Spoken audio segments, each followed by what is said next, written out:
Hallo liebe Paddelfreunde, ich begrüße euch zu einem weiteren Video hier auf meinem Kanal.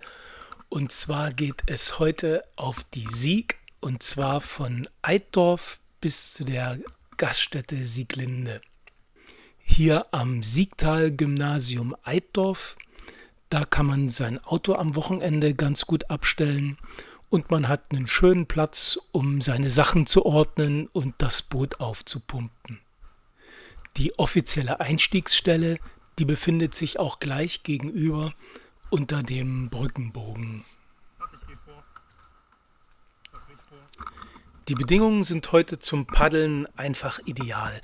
Das Wetter spielt mit, blauer Himmel, weiße Wölkchen und auch der Pegel ist wirklich perfekt. In Eitorf hat der Pegel 102 Zentimeter. Das ist also wirklich für die Sieg schon richtig stattlich und einfach ideal. Also das ist nicht zu hoch, dass man irgendwie schon Angst hat und zu hohe Wellen sind, aber trotzdem so, dass man nirgendwo aufsitzt und überall drüber gleitet. Also einfach ideal für die Sieg. Meine Tourbegleitung ist die Lara, meine liebe Ehefrau. Und ja, wie immer ist sie mit dem Handy ganz gut dabei. Um den Kommentaren so ein bisschen vorwegzugreifen, warum denn die Lara nicht paddelt, da sage ich nur, das hat eben gesundheitliche Gründe und mehr will ich aber dazu auch gar nicht sagen.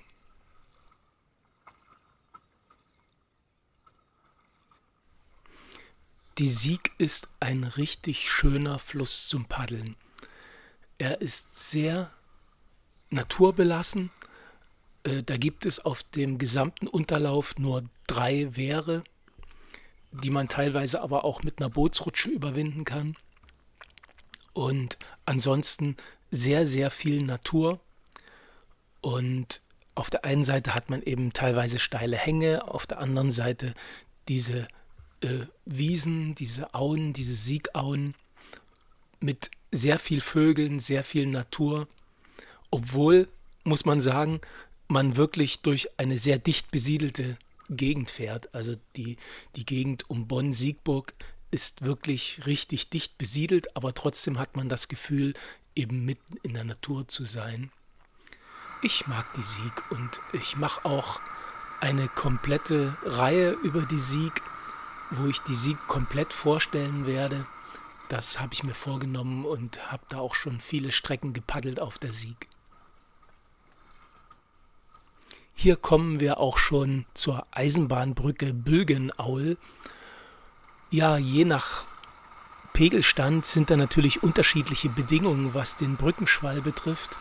Bei diesem üppigen Pegel hat man natürlich überhaupt keine Probleme, da durchzufahren, aber ich habe auch schon Pegelstände gehabt, wo man eben wirklich aufpassen muss, welchen Weg man da nimmt, um da gut durch den Schwall zu kommen. Ja, ich will grundlegend nochmal sagen, die Bilder hier, die sehen vielleicht für manchen so ein bisschen langweilig aus, aber das ist die Sieg auf keinen Fall. Das hat nur was mit diesem üppigen Pegel zu tun. Denn bei wesentlich weniger Wasser hat man auch sehr viel mehr Steine in der Sieg und man muss also sehr aufpassen, den richtigen Weg zu finden und gucken, dass man keine Grundberührungen hat. Also dieses entspannte Fahren, das ist eben nur bei diesen satten Pegeln möglich. Und ansonsten ist da wesentlich mehr Stress auf der Sieg. Aber alles hat seine Reize. Und ich werde ja auch Videos machen, wo eben der Pegel viel geringer ist. Und deswegen sage ich auch immer, dass gerade beim Bootfahren, auch wenn man die gleiche Strecke fährt, das Erlebnis ein vollkommen anderes sein kann, wenn der Wasserstand unterschiedlich ist. Ich gebe hier mal ein konkretes Beispiel. Und zwar, hier fahren wir in so einer Art Seitenarm ein, der sich da gebildet hat. Den gibt es bei normalem Wasserstand gar nicht. Und so kann man eben da bestimmte Sachen erkunden und fahren, die bei einem niedrigen Wasserstand gar nicht da sind. Und bei einem niedrigen Wasserstand, da muss man eben auch viel mehr mit den Steinen um Steine drumherum fahren und Wege suchen. Und das gibt es halt hier bei diesem hohen Wasserstand gar nicht. Also es ist in jedem Fall immer anders und immer interessant.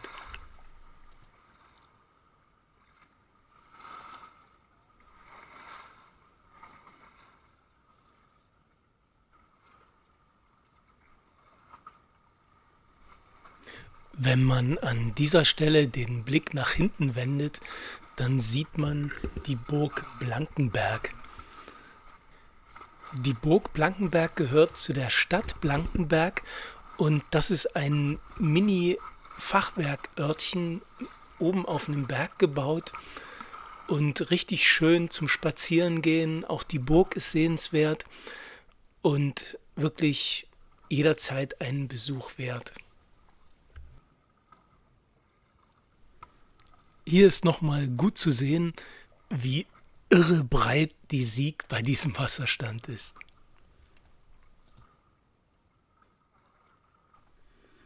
Wer die Sieg befahren will, der sollte wissen, dass es da recht strenge Befahrungsregeln gibt jetzt.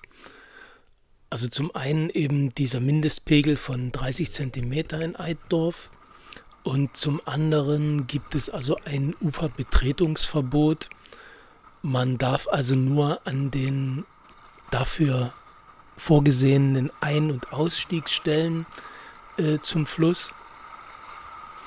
Ja, und ich möchte auch wirklich jeden ans Herz legen, sich daran zu halten, weil wir Paddler, wir befürchten alle strengere Befahrungsregeln bzw. Komplettverbote der Sieg. Und das wäre wirklich schade bei diesem schönen Fluss. Bei der Eisenbahnbrücke Blankenberg sollte man, wie gerade gesehen, den linken Brückenbogen nehmen. Da ist also wesentlich günstiger durchzufahren. Wenige hundert Meter später kommt dann die Straßenbrücke Oberaul. Und die ist aber komplett unproblematisch.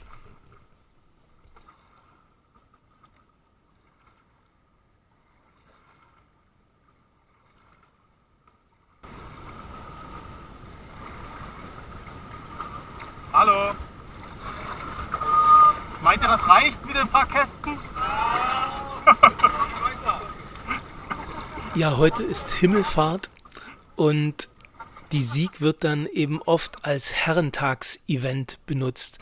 Also man sieht da sehr viel Männergruppen, die mit Schlauchboot unterwegs sind und wie hier gerade eben gesehen, eben die Bierkästen noch im extra Schlauchboot hinter sich herziehend. Ja, wie sag ich es jetzt, ohne jemandem zu nahe zu treten? Ich bin kein Freund von diesen Sauffahrten jetzt. Zum einen kommt damit auch oft sehr viel Müll in den Fluss. Also man sieht das dann, dass wenn man hinter denen fährt, dann eben Flaschen und Müll und Aufblaszeug die Sieg runterschwimmt, was nicht sein muss. Zum anderen ist es auch ziemlich gefährlich, wenn man da eben sturzbesoffen in die Sieg fällt. Ja gut, aber jeder Jack ist anders.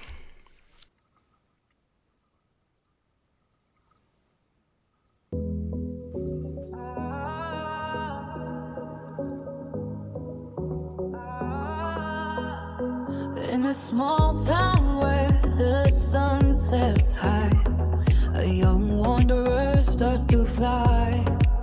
Each step a journey, each road a quest. Under the vast sky we find our rest. Oh, we wander through the night. The stars guiding us, shining bright. Through the chaos, through the light, we search for our place, oh so right. In the silence, in the noise,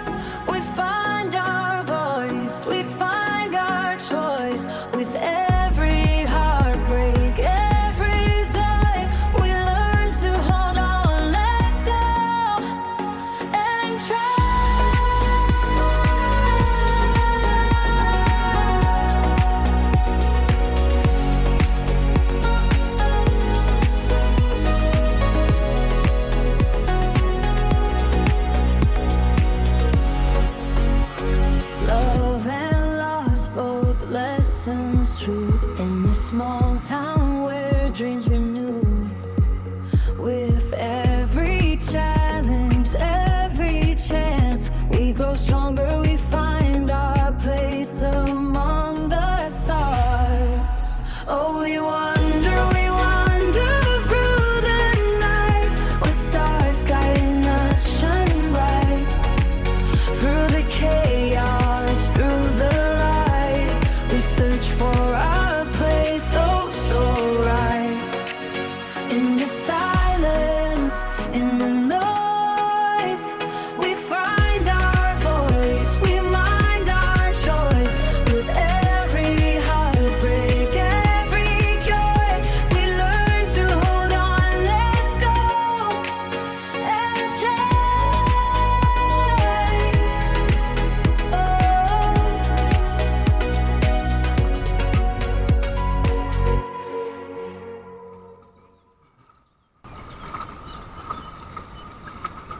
Ich fahr mal ein bisschen weiter links. Nee, ich war da zwischendurch, hier zwischen denen, weißt du? Weil das hier sieht so aus, hier rechts, guck mal, sieht so aus wie...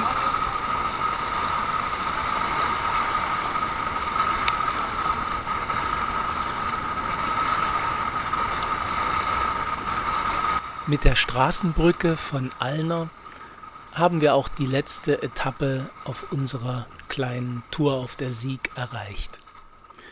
Der Brückenschwall ist kein Problem, da bei diesem Pegel die Steine weit unterhalb des Kiels bleiben. Das Einzige ist, dass ich hier versuche, eine Route zu finden, die durch weniger große Wellen geht, damit die Lara nicht ganz so viel nass gespritzt wird.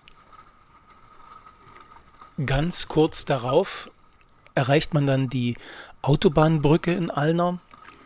Hier ist auch eine offizielle Ein- und Ausstiegsstelle.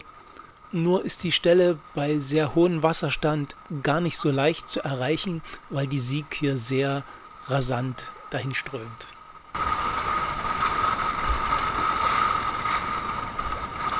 Wie man sieht, sind auch ungewöhnlich viele Paddler unterwegs.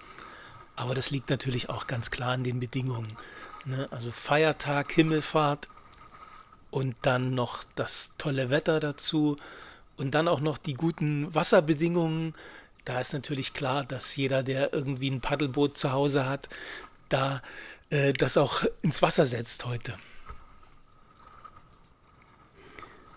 Da möchte ich auch gleich über eine zusätzliche Beschränkung auf der Sieg noch sprechen. Und zwar ist die tägliche Anzahl von Booten auf der Strecke auf 50 begrenzt. Das wird aber so gut wie nie erreicht, die Anzahl. Gerade heute zu Himmelfahrt ist es halt extrem, weil eben so viele Himmeltagsfahrer da sind. Aber ansonsten ist die Sieg wirklich eher sehr leer, was Boote betrifft. Also kein Vergleich zum Beispiel zu der Sauer, wo durch die vielen Kanuverleiher wirklich Hunderte da den Fluss runtertingeln.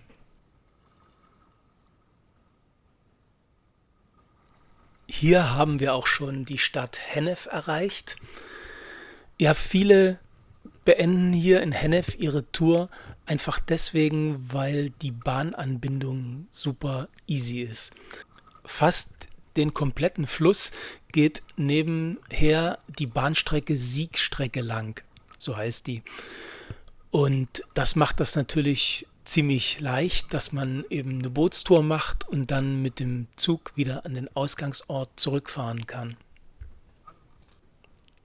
Genau hier, diese Treppe befindet sich also mitten in der Stadt und hier kann man gut ausbooten und ist in wenigen Schritten beim Bahnhof Hennef. Die Stadt Hennef kriegt man bis auf ein paar wenige Häuser eigentlich gar nicht mit und nach ein paar Paddelschlägen ist man auch schon wieder mitten in der grünen Natur.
Von Weitem sieht man schon die Fußgängerbrücke von Weingartsgasse und die zeigt an, dass wir unser Paddelziel für heute schon erreicht haben. Die Gaststätte Sieglinde. Das ist so ein kleiner Wallfahrtsort von Fahrradfahrern, Bikern und Kanufahrern und gerade zum Himmelfahrtstag ist natürlich da mächtig was los. Die laut wummernde Disco-Fox-Musik, die kündigt da schon von Weitem an, dass da heute der Umsatz richtig brummt. Ich habe die jetzt natürlich aus Urheberrechtsgründen leise gestellt. Da sind wir dann angelandet, haben das Boot aus dem Wasser gezogen, uns ein bisschen gestärkt und die Sachen zu dem dort abgestellten Auto getragen. Ja, mit diesen Bildern möchte ich mich verabschieden von dieser Sieg-Feiertagstour. Ich hoffe, es hat euch ein bisschen Spaß gemacht, das Zusehen. Und wenn ihr Lust habt, dann schaut andere Touren noch auf meinem Kanal an. Ich freue mich, wenn ihr auch da dabei seid. Bis zum nächsten Mal. Tschüss.